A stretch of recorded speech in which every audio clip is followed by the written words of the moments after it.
So yung mga kahami, bali marami-rami pa rin po ang nagtatanong at nagpapaturo sa atin kung paano nga ba natin inaalagaan yung ating mga hamster, mga kahami. Kaya ngayon is itatapik po natin ano-ano nga ba ang kanilang kailangan at paano nga ba natin sila inaalagaan. Kaya tapusin mo tong aking video. Let's go! So yung mga kahami, bali ito na nga po yung ating mga basic needs sa ating pag-aalaga ng ating mga hamster. Bali kailangan nga po natin ng cage. Syempre number 1 yan, yung kanilang paglalagyan. Syempre dapat yung kanilang paglalagyan is meron ventilation at saka water bottle. Bali dito sila iinom at syempre yung ventilation, dyan pumapasok yung hangin para sila ay makahinga. Syempre ang number 2 is kailangan natin ng pusot. Ayan mga kahami, yung ganito.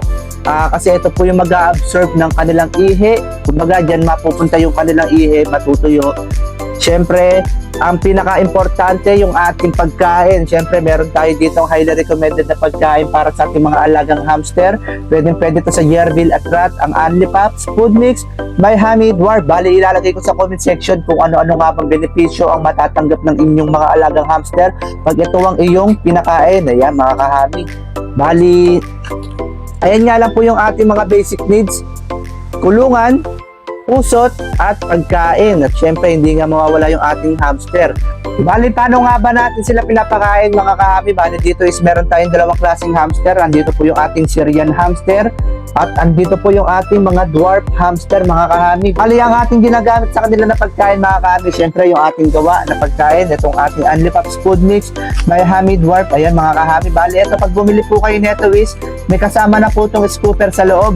Ito po mga kahami. Bali ito meron pa kasi tayo natira dito. Ayan yung scooper natin. Ito yung scooper mga kahami. Bali ang pakain sa ating mga hamster mga kahami, halimbawa ang alaga nyo is Syrian hamster. Ang mga Syrian kasi is malalaki mga kahami. Kaya ang aking pinapakain dyan is 1 scoop per hamster. Bali dalawa sila. Halimbawa ayan pares po yan. 2 scoop po ang aking nilalagay mga kahami. Yan. Good for 1 day na po yan mga kahami. At sa mga dwarf hamster naman is kalahating scoop lang po sa isang hamster. At dahil dalawa sila, nilalagay ko po is 1 scoop mga kahami. Ayan. Ganyan lang po ako nagpapakain sa aking mga hamster mga kahami. 1 scoop sa isang pares ng dwarf at 1 scoop naman per hamster sa Syrian. Kasi ang mga Syrian po is alam naman natin na sila ay medyo malalaki kaysa sa dwarf hamster. Itong mga dwarf kasi is halos ganito na lang sila kaliit. Ayan. Hindi na po sila lumalaki. Itong mga Syrian kasi natin is lalaki pa po ito. 1 month pa lang kasi yan eh. Mas lalaki pa po sila ng gusto.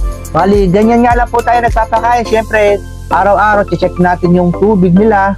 Baka mamaya walang laman or baka mamaya walang tumatagas. Kaya lagi nyo pong check yung kanilang tubigan. Bali, ayan mga kahami, ganyan nga lang po tayo nagpapakain. Siyempre, nagbibigay din ako ng gulay sa kanila once a week. Minsan, pag sinisipag ako pumunta ng palengke, 2 beses sila nakakatikim ng gulay sa akin. Pero kadalasan talaga 1 beses lang sa 1 linggo. Pero makikita nyo naman yung aking mga hamster is talaga naman napaka-healthy. Ganyan lang po tayo nag-aalaga mga kahami. Bali, papakainin lang po natin sila araw-araw. Siyempre, lagi natin titignan yung kanilang tubigan kung tumatagas ba. At sa mga nagtatanong kung saan nga po ba mabibili itong ating Anlipaps Food Mix by Hamid Dwarf is available po ito sa akin TikTok at Shopee Shop at pwede nyo rin ma-avail to sa akin Facebook page. Mag-message lang po kayo at may magre-reply po kaagad. At kung gusto nyo po ng ganito mga kahami, package na po. Halimbawa, itong dwarf hamster natin, may kasama ng cage, kasama ng food mix, at kusot, at syempre yung water bottle is for only 550 pesos. Ma-avail nyo na po yan mga kahami. Ganun din po sa mga Syrian hamster mga kahami, for only 550 pesos. Meron ka na pong kusot, Anlipaps Food Mix by Hamid Dwarf at cage na 12 liters bin cage with water bottle at yung ating pares na Syrian hamster. At ganun din dito sa mga dwarf natin mga kahami. Ayan, bali package na po yan, 550 pesos lang po. Aalagaan nyo na nga lang po mga kahami. Bali ganyan nga lang po tayo nag-aalaga mga kahami. Araw-araw papakainin nyo lang. Siyempre tubig. At siyempre ilalagay nyo po sila sa medyo summer po kasi ngayon, ilalagay nyo po sila sa medyo hindi mainit na lugar kasi prone sila ng heat stroke. Yun lang mga kami. Happy keeping po sa ating lahat.